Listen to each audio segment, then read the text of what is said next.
Welcome to Smart in the City, the Bible podcast where we bring together top actors in the smart city arena, sparking dialogues and interactions around the stakeholders and themes most prevalent for today's citizens and tomorrow's generations.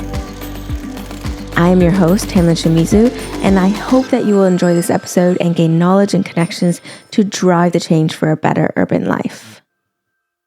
Smart in the City is brought to you by Bible Smart Cities. We enable processes from research and strategy development to co-creation and implementation. To learn more about us, please visit the Bible platform at bible-smartcities.eu. So today, get ready for a trip across the pond to the UK, where we are learning all about the landscape of the UK on a local, national level. And I won't leave you really guessing any longer who the guest is, but it's one of the best people that we know to talk about the UK. He's the director of Core Cities UK. So please give a very warm welcome to Stephen Jones. Welcome onto the show, Stephen. Thanks very much for having me. I'm looking forward to chatting. Yeah, it's really a pleasure. So just to get warmed up, we always start off with a little bit of a teaser question. And I was just, I was just thinking there's so many stereotypical things, British things. And I'm just wondering, what's the most stereotypical British thing you've ever done? Oh, wow.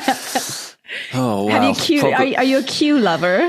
I am a queue lover, though I didn't join the queue to see the Queen, which is probably the most stereotypical British thing a lot of people have done within the last 12 months. Probably eating fish and chips in a car in the rain at the seaside. That's quite a British thing. That sounds very British, yes. Yeah. So I want to get a little bit more into your background. Besides eating fish and chips in the rain, can you tell us a little bit about your background, where you came from? I know you're working also on the national level before working for Core Cities. Can you tell us a bit about your whole journey and what led you to Core Cities? Yeah, sure. So I grew up in a town called Widnes, which is about 15 miles outside of Liverpool in the northwest. And then sort of from there I went to university. After university, I started working in the UK civil service as an economist, principally in terms of my professional background. And found I then did that for nearly 20 years, moving between different central government departments, spending a bit of time in the sort of central departments, the Cabinet Office, the Treasury, as well as quite a lot of time in what is effectively the department. Its name has changed multiple times in that years, but the department was responsible for local government, for regeneration, urban policy, etc. And most recently, I was the director of what was called the Cities and Local Growth Unit. So I had responsibility for city policy, urban policy, regeneration, what the UK political class are calling levelling up at the moment was my responsibility. I sort of did that until October last year, so just over 6 months ago, when I sort of moved from central government to local government to join Core Cities UK, and I sort of described it a little bit as sort of putting my mouth where my money has been. And one of the natures of the UK sort of constitutional position is the centralisation of policy and power over many aspects that, when you look in other countries, are devolved to local government. And I'm a sort of great believer in devolution, decentralisation, local control, and so I thought, having kind of sat on one side of that table, having the chance to work with the 11 big city councils outside of London and really advocate for them and push collectively for what we can do more was a great opportunity. Yeah, absolutely. Really interesting journey. And so maybe to tell our listeners also, like, what is Core Cities? You alluded to the fact that you work with the big cities in the UK. What do you do and why is it important? Yeah, so Core Cities is sort of a local government organisation, and we bring together the 11 big city councils outside of London I won't list them now, though. Happy to if your listeners would be interested. Will you forget one of them, though? I'm pretty good at doing it. It's quite dangerous if you have 11 things to list and you forget who the goalkeeper is. Offend one of them. Yeah, indeed. But I think there are sort of two things we try and do. One of which is learning from each other. So we get together as the political leaders, the chief execs, the sort of directors of different services, and sort of, is there something interesting that Newcastle is doing that Bristol can learn from? Is there something that Cardiff is doing in a Welsh context that is useful for the English cities to learn from? Those kind of sort of peer-to-peer support and development.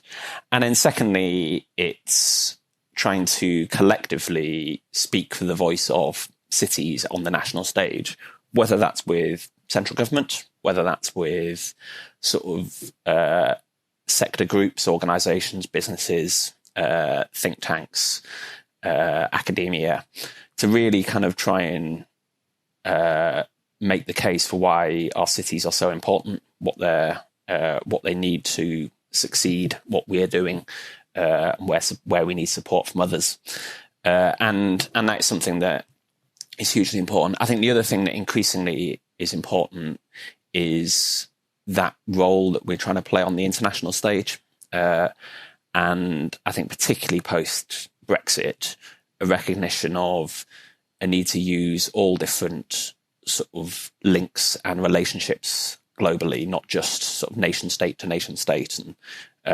through things like our sort of relationship with Eurocities and with other city networks in other cities in Europe, or more recently and quite sort of relevant in the moment, our work with what's called the Urban Seven, which is the kind of group of city networks for the 7 nations represented by the G7, is a good chance to have those dialogues and recognise that, what are we doing to transition to net zero is something that cities across the world are talking about. How do you integrate migrants who are moving? Again, is an issue facing all cities, and it's those kind of dimensions that we see real value in. Yeah, really interesting work. And I think it parallels a lot with what we try to do. Also with the podcast, of course, is like getting these lessons learned out. So that's really, really nice connections there. So what do you think? You mentioned this, connections between UK cities and European cities and these networks. What do you think are the differences between the cities in the UK, and what do you think are the most unique challenges that the UK cities face in comparison to European cities? So I think there are probably two things I would highlight. Firstly, the kind of, and I sort of alluded to this a bit earlier, the sort of roles, responsibilities, powers, levers that local government within the UK has are a lot more limited than they exist in many other countries. There is a sort of, very well used statement in most sort of publications around on this subject in the UK that we are one of the most centralised countries in the OECD, and that's very true.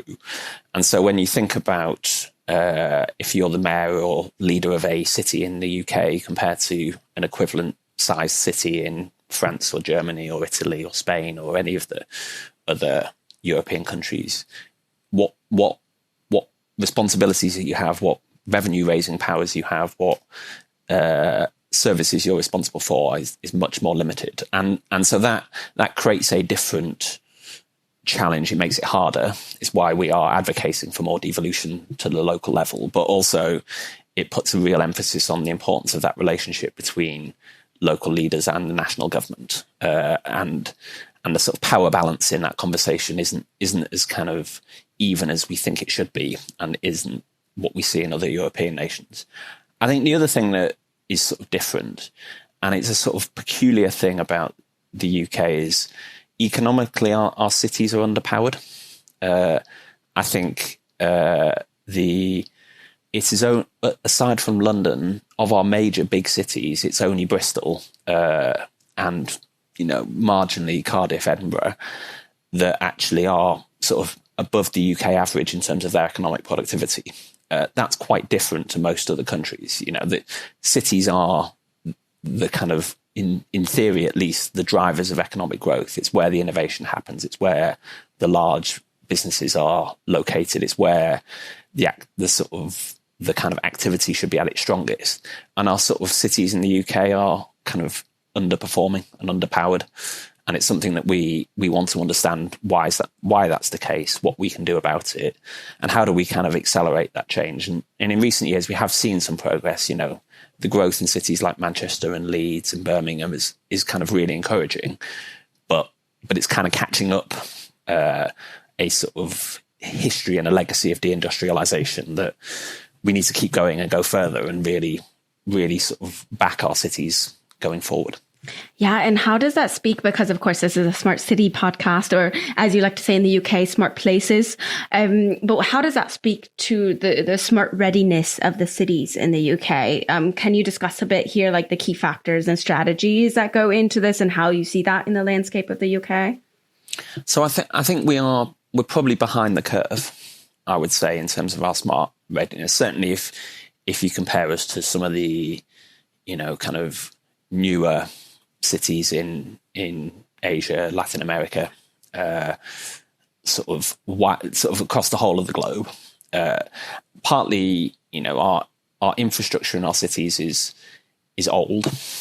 Our cities are, by their nature, they've been there for a long time. They grew heavily during the Industrial Revolution, and actually many of the sort of key networks that underpin the cities haven't changed dramatically in 100+ years. And so ensuring that they are smart in a way that represents different mobility and transport uses, the efficiency of our building stock in terms of its, whether it's its energy efficiency or its kind of technology readiness is sort of behind the curve, thinking about sort of how we use our spaces, how we sort of design. A lot of it is regenerative retrofitting, sort of, rather than blanker sheets of paper. We're not sitting there creating a kind of mile-long city in the desert, and so it's even more than a mile in theory. But so I think that creates a different type of challenge in terms of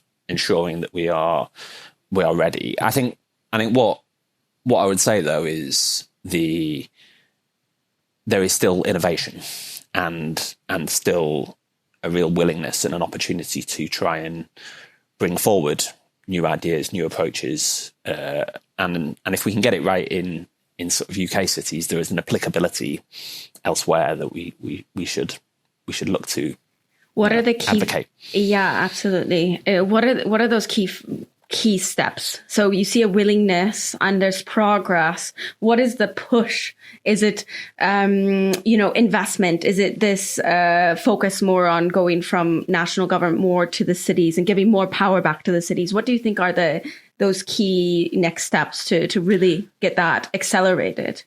So I think it's definitely the things you've said. I think I would say, firstly, you need to create the right environment where that innovation happens, where, whether it's in research institutes, universities, in businesses, create the opportunity for kind of collaborative identifying what the challenges are and coming forward with solutions and opportunities to kind of, so you need that sort of kind of innovative environment and that encouragement of coming forward with the ideas. I think you then definitely need a kind of the investment, both public and private, and recognizing that those need to be balanced and the risk needs to be properly shared at different stages of that journey of implementing those innovations. At times, the public money will need to be there up front to kind of create a market that doesn't exist, but you will want to kind of, when you want to scale that up, you will want the private sector to come forward rather than keep that on the public balance sheet. I think the other sort of driver is kind of a need to sort of engage with communities to kind of get which I think is best done by local leaders and out on the ground rather than top down. I think often when we're talking about introducing new innovations, new technology, new approaches, you're asking people to change how they live their lives or what they do. Take a different mode of transport, heat their homes differently, kind of use a new technology that they're unaware of and are maybe a bit nervous about. And so how you build that buy-in, you need to create the kind of a kind of community around that to sort of to see the opportunity to not fear the unknown. And I think that sort of is something that is critical, really, because particularly, the danger of a good idea gets kind of criticized and then jumped on, and suddenly everyone fears it, and it sort of doesn't get off the ground as a concept because people believe it's going to do something that it's not going to do. I think is a real important thing. I'm a big believer in mitigating fear, of course, with very, very well thought out and planned communications, of course, as well. So, but that's my bias in the communications field. So, we're talking a lot about, smart readiness and all of this. Of course, this leads into the big net zero discussion also, right? So, it's 27 years until 2050. Clock is ticking. What are cities doing in the UK to prepare for this? And what do is it the same steps that you just outlined for the smart readiness? Or are there, also extensions upon that to really get to that net zero targets? So I think it's similar, but I think the scale of the challenge and the scale of the need is sort of, dramatic. And therefore there is more urgency around this debate. And, there's an element on the kind of smart readiness. Is it kind of nice to have on some aspects? Is it about making people's quality of life just slightly improved? I think on the net zero side, it's not a nice to have, it's a must have. And I think that sort of changes the nature of the sort of the debate around it. But in terms of what are we doing? So one of the things we as core cities are pushing quite hard, along with London councils, who is a similar group representing the London boroughs, is we're working with what's called the Connected Places Catapult on an initiative that's called the 3CI, the Cities Commission for Climate Investment. And I think what in that we are trying to do is recognizing that to make the transition to net zero, you need a whole place solution. It's not just about changing kind of vehicles to electric vehicles. It's not just about installing new kind of clean boilers in homes. It's not just about moving to more renewable electricity. It's all of those things and more. And to do that kind of planning and to do that implementation, it is easier to do it by picking a place and looking at what all those interventions are collectively, rather than trying to have an approach that is focused on a particular technology rollout and trying to target individual customers or individual households. You end up having those situations that are, deeply infuriating, where you walk down a street with a load of south-facing roofs, and sort of 2 of them have installed solar on their roofs and 5 of them haven't. And you're like, surely there would have been a better argument to basically install something in one go across that whole run of terraced houses. It's that kind of community planning and community design of solutions where we think there's real potential. And so quite a lot of the work we're doing as cities, with both individually in our 11 cities, but also learning from each other, is working about what does this engineering solution need to look like? What are the technologies that we need to install? What are the sort of switches and transitions we need on mobility, on heating, on energy generation? But also, then how are we going to finance that? And to recognise that to make that transition, we can't do it on public investment alone. We will need to leverage in significant private investment. And the encouraging thing is the private investment community, the city, wants to get into this space. They see the direction of travel. They recognise it from a financials point of view as well as from a kind of doing good moral position. And so it's about how do you create the right sort of, again, this goes back to my point, what's the right balance of public and private funding? What's the right risk sharing? What's the right delivery vehicles that you can design to make sure that you do create that sort of collective endeavour to install the right technological solution at scale. This is actually, I just got off a meeting right before this with our partners, and we're actually working on this topic together in a project on public and private. So we've been experts in accessing public mechanisms for many years now, and we're actually, really looking at this in the future with a project moving forward on balancing this funding from the public and private sector. So really, really interesting topics there. Are you able to give some examples, like very practical examples, like projects that are happening in some of your core cities right now of either like smart readiness or climate adaptive type projects? Yeah, definitely. Let me do two. I'll do one on each. So on the climate side, there was a recent in Bristol. There is a project that's recently been launched called the City Leap, which is looking to transform with billions of pounds and investment in that net zero transition, and the sort of model is exactly in the way we've described, that balance between what does the public sector, what does the public estate bring to the table, and where do you need the private investment, and it's sort of utilising.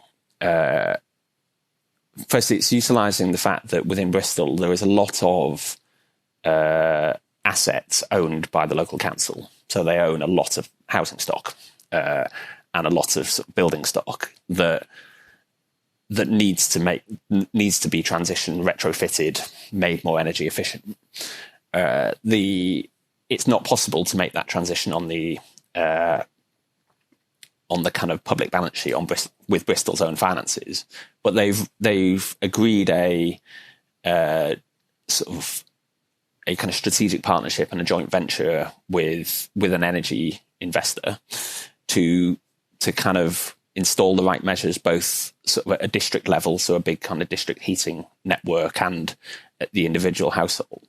And it took 3-4 years to kind of come up with the right governance mechanism around this and the right finance mechanism around this to make sure that those balances were shared. But it's going now, and we're sort of seeing the fruits of that endeavour and that investment up front to design the right scheme that is now starting to roll out significant investment in infrastructure.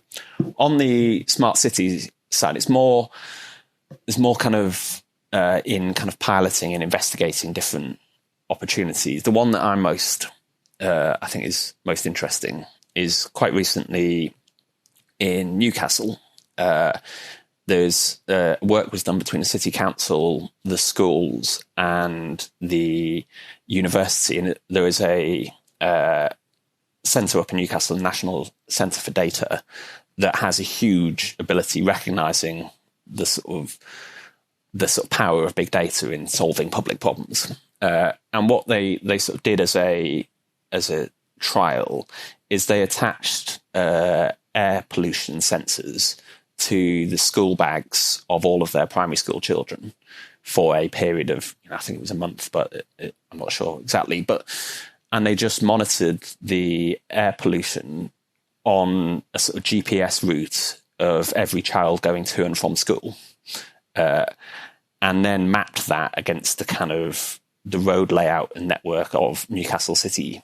And they could identify from that data they got sort of hotspot areas of high air pollution at 8 a.m. in the morning. And so that allowed them then to come up with solutions. Some of it was talking to the parents saying, if you go this route, not that route, then your child is exposed to X% less air pollutants in the morning. equally, I think they looked at, can they change traffic lighting sequences? Can they think about traffic calming measures? Can they think about other methods just to sort of, not to reduce necessarily the transport, but to reroute the transport away from some of those routes that people were using? And so it's about thinking about fairly simple, well, it's probably not very simple at all, it's very complicated technology, but kind of using a mixture of data, sensor technology, kind of small kind of Internet of Things type, just to be able to kind of bring that together to think, well, what are actually things we can do with this to improve people's lives, rather than, just doing it purely for making your latest app more efficient.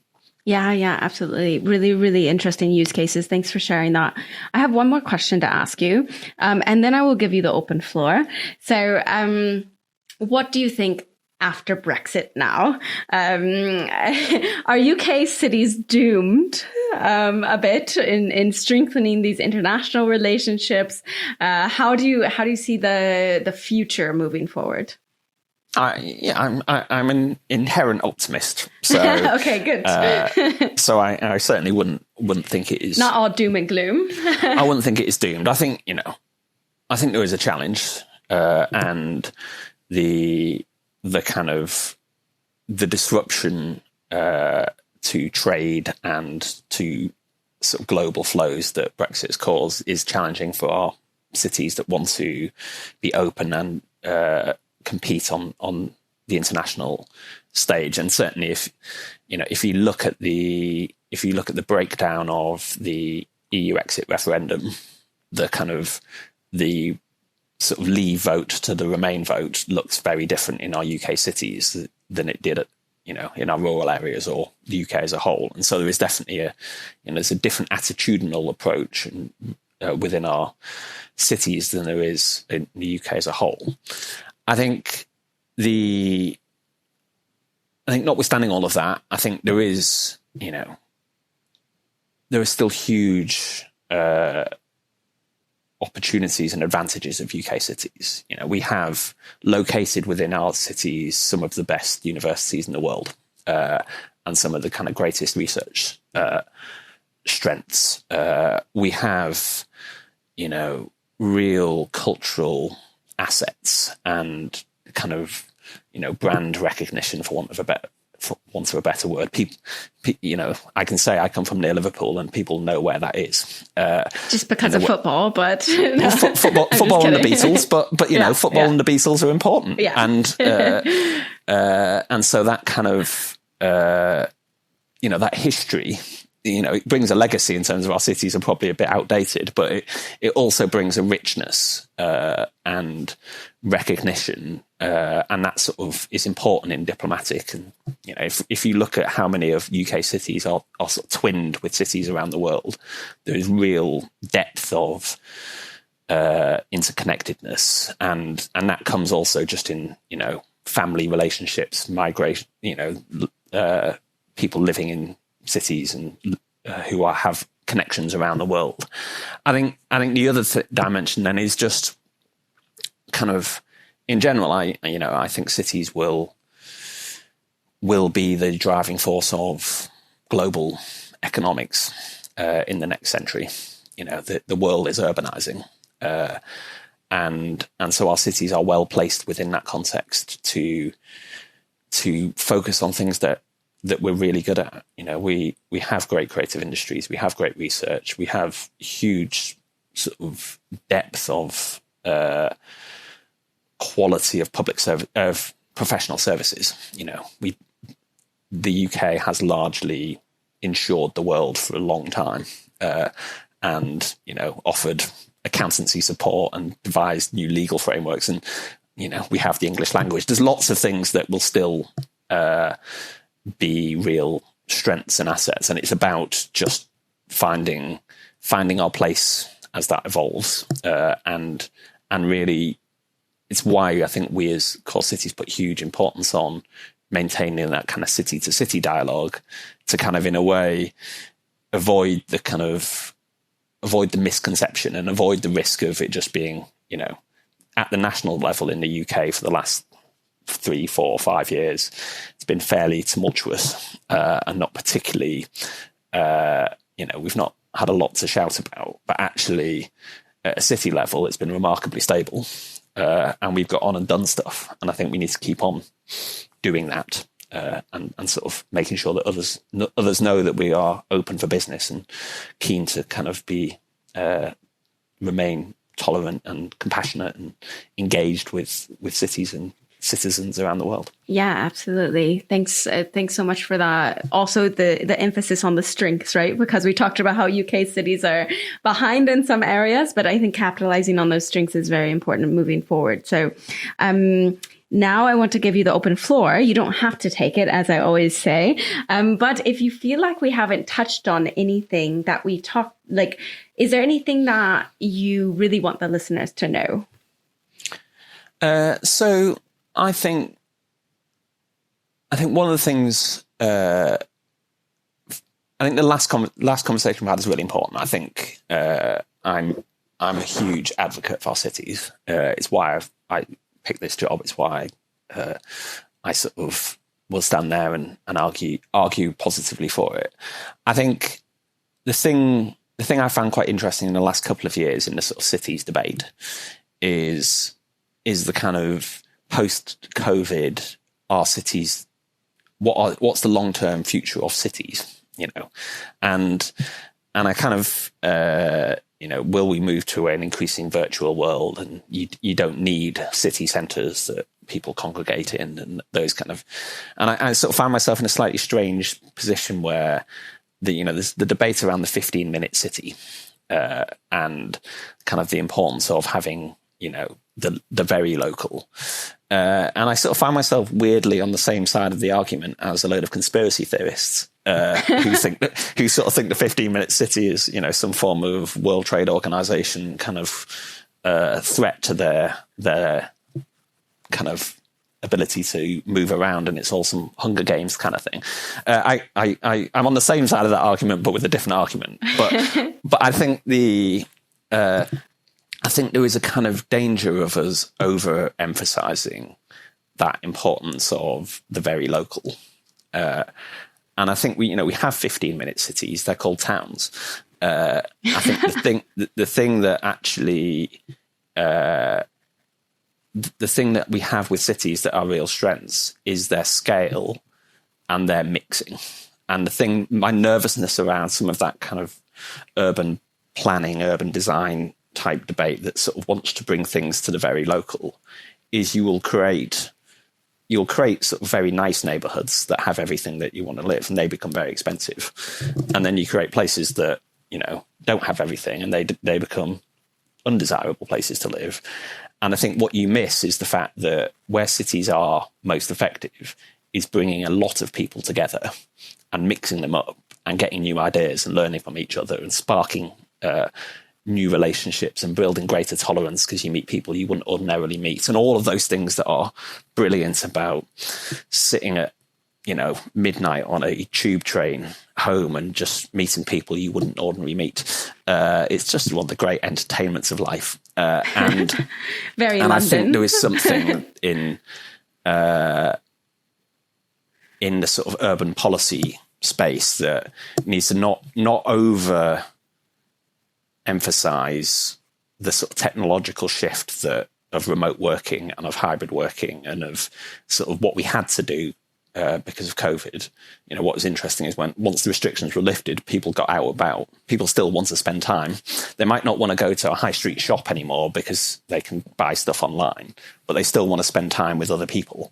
And so I think there is something that we as policymakers in this space need to do is to recognize that, the technological changes and the opportunities of doing more things virtually and is a complement, not a substitute for what makes cities great. And I think that's something that, we should keep banging the drum about. So I weirdly find myself sometimes kind of arguing against something that is the conspiracy theorists are nervous about, but not for the same reasons. Not for the same reason. So wonderful. So I wonder if your answer is the same for this segment. Yeah, so now we will move into our segment. So we do lots of these fun segments as part of the podcast.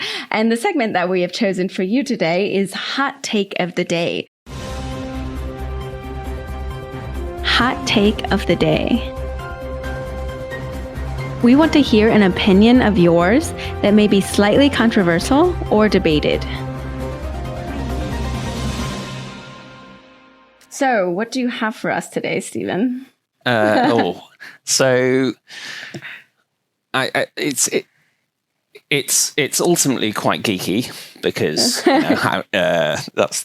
I'm assuming that people listen to this podcast are not afraid of that, but I've sort of gone full circle a bit from starting out as an economist in central government, sitting there doing kind of economic appraisal, cost benefit analysis of projects, and being a real advocate of that methodology to decide where to spend money, where to invest. And sort of I've had 20 years on the back of that, I've grown increasingly kind of sort of despairing and cynical about what value that really adds. And I think the sort of, it's not that the tools are wrong. Like ultimately there is real benefit in being able to evaluate objectively the pros and cons of an investment and to work out what the benefits you're going to get from doing it, how much is it going to cost. I think the danger is sort of threefold really. Firstly, we're still not very good at it.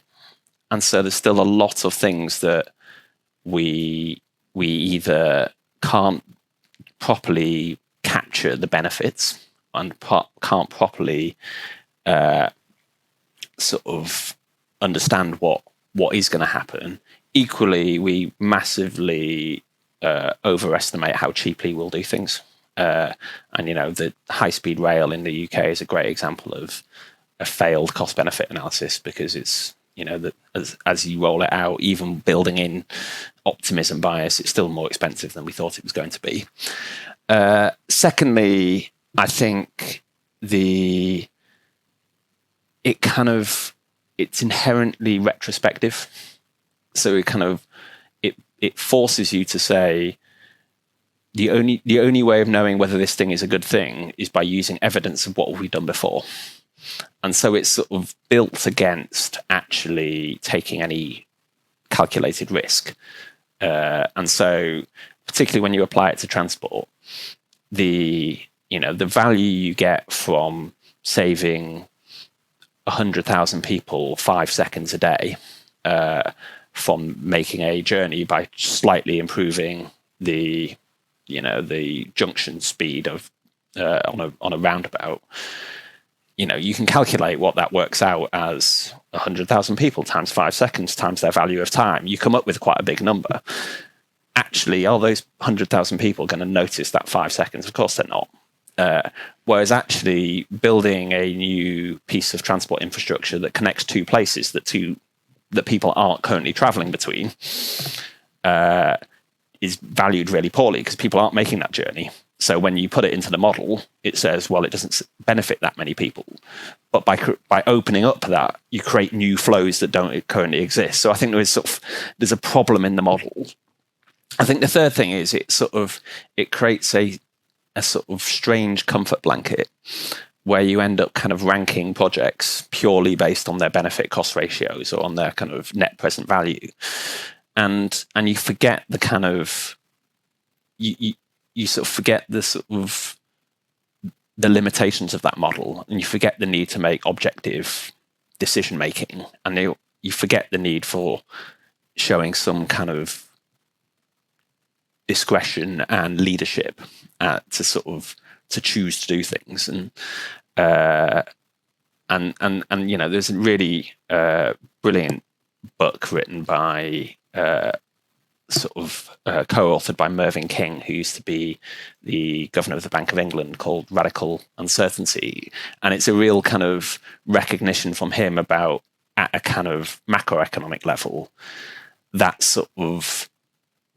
the failures of the financial system leading into the financial crash of putting too much emphasis on the kind of modeling and the numbers and forgetting to use judgment as decision makers and economy, and that compounded to the issues we saw in the sort of financial sector. And there's an equivalence, I think, in that kind of in the kind of use of cost benefit analysis in decision making. So I don't think I still think it should be there. I'm not advocating for tearing it up, but I think we should be a bit more objective about it. And it sort of reminded me that a couple of years ago I went to just before the pandemic, I went to a OECD conference in Greece, in Athens, about regional policy, and the kind of issue of cost benefit analysis came up. It was that kind of cool conference, and I sort of remember saying whether Pericles would have asked his kind of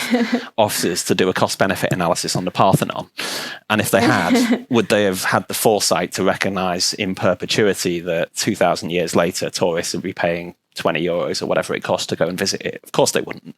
But I think there is a sort of danger that some of that innovation, some of that kind of wonder of our cities that we revel in now, that kind of history and that kind of architecture and that beauty, we discount because we can't model it and can't measure it. And I think we should be a bit bolder and a bit braver about what we do.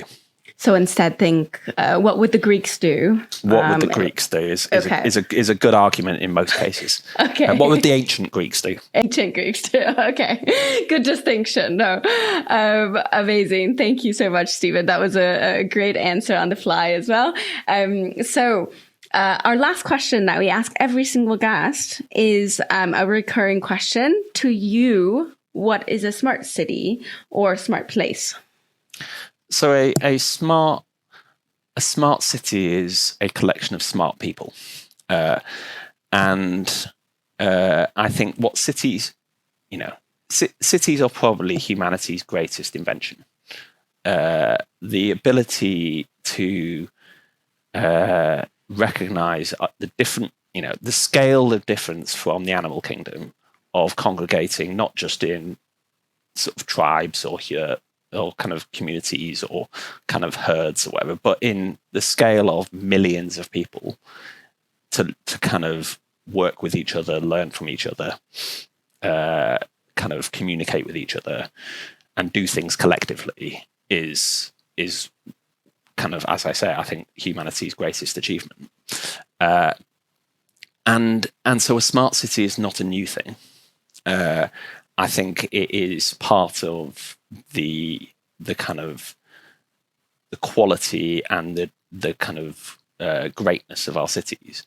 I think there is a kind of that constant innovation and that constant opportunity to apply new technology to ease how we work with each other and how we live with each other and how we communicate with each other is always been a nature of our cities, whether it's, through developments in how we move around cities, how we build our buildings, how we take the waste away from our cities, how do we, all of that stuff still exists, and there are new ways of doing things and new ways, and we should be open and encouraging and happy. And so smart cities are what our cities have always been and should always be, is my view on that. Perfect. Really nice answer. It's always really interesting for me to hear everyone's different answers there. I like the part where you said it's a collection of smart people. So, so that's all we have for you today, Stephen. I hope you enjoyed it. I really enjoyed talking with you. It's much better than some meetings you do in a day. So, chance to hear my own voice and thoughts. Oh, yes. Who wouldn't like it? I also enjoyed hearing your voice and your thoughts. So I had a lot of fun with you today. So it's great learning from you. And thanks so much. It's very valuable. Great. And to all of our listeners, don't forget you can always create a free account on babel-smartcities.eu to find out more about smart city projects, solutions, implementations, all these cool things happening. And with that, thank you so much. Thank you all for listening. I'll see you at the next stop on the journey to a better urban life.